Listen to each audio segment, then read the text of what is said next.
નમસ્કાર દર્શક મિત્રો, સ્વાગત છે આપનું આપણી આ યુટ્યુબ ચેનલ ન્યૂઝ વિથ ભાવેશમાં। તો મિત્રો, ફિટમેન્ટ ફેક્ટર પગાર વધારો, કેન્દ્રીય કર્મચારીઓ માટે મોટા સમાચાર આવ્યા છે। તો ખરેખર તાજેતરના એક અહેવાલ મુજબ અમે તમને જણાવી દઈએ કે કેન્દ્રીય કર્મચારીઓનો મૂળ પગાર 18,000 રૂપિયાથી વધીને 34,000 રૂપિયા થશે। તો અપડેટ સંબંધિત સંપૂર્ણ માહિતી જાણવા માટે અંત સુધી વિડીયો જોઈ લેજો મિત્રો। અને જો વિડીયો પસંદ આવે તો વિડીયોને લાઇક કરજો અને આપણી આ ચેનલ સબસ્ક્રાઇબ ન કરી હોય તો આવી જ માહિતી મેળવવા માટે આપણી આ ચેનલ પણ સબસ્ક્રાઇબ કરી લેજો મિત્રો। તો કેન્દ્રની મોદી સરકારે જાન્યુઆરી 2024માં 8મા પગાર પંચની રચનાની જાહેરાત કરી હતી। તો જેને કારણે કેન્દ્ર સરકારના કર્મચારીઓ અને પેન્શનરો તેની રૂપરેખા અને સંભવિત પગાર વધારા અંગે આતુરતાથી રાહ જોઈ રહ્યા છે। તો આવી સ્થિતિમાં પ્રશ્ન એક મોટો છે કે ફિટમેન્ટ ફેક્ટર શું હશે અને પગાર ખરેખર કેટલો વધશે। તો ચાલો નીચે આપેલા સમાચાર પર એક નજર કરીએ મિત્રો। તો સૌથી પહેલાં વાત કરીએ તો ફિટમેન્ટ ફેક્ટર શું છે। તો ફિટમેન્ટ ફેક્ટર એ ગુણક છે જેનો ઉપયોગ નવા પગાર પંચમાં નવા મૂળ પગારની ગણતરી કરવા માટે થાય છે। ઉદાહરણ તરીકે, જો કોઈ કર્મચારીઓનો વર્તમાન મૂળભૂત પગાર 18,000 રૂપિયા છે અને ફિટમેન્ટ ફેક્ટર 2.86 છે, તો તેમનો નવો મૂળભૂત પગાર 51,480 હોઈ શકે છે।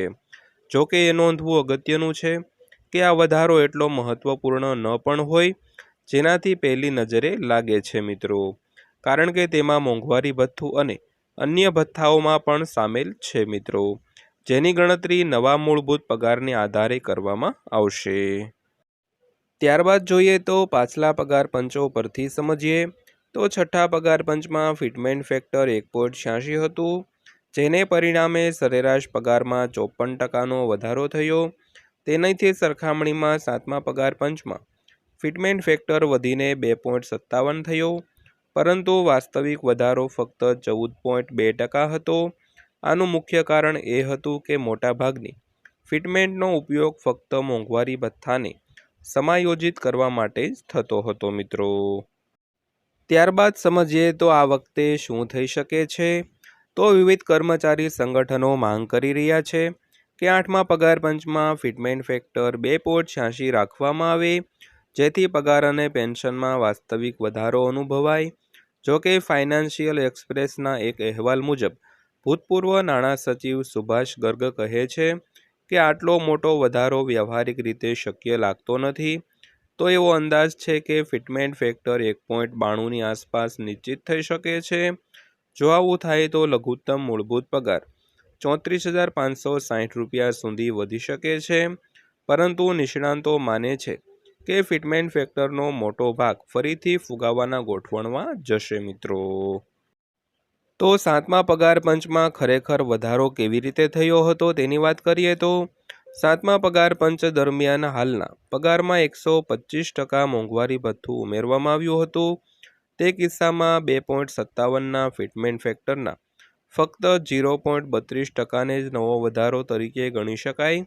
તો તેનો અર્થ એ છે કે કુલ વધારામાં માત્ર 14.2% જ વાસ્તવિક લાભ થયો હતો અને બાકીનો હિસ્સો પહેલેથી જ પ્રાપ્ત થતી રકમનું એક નવું સ્વરૂપ હતું મિત્રો।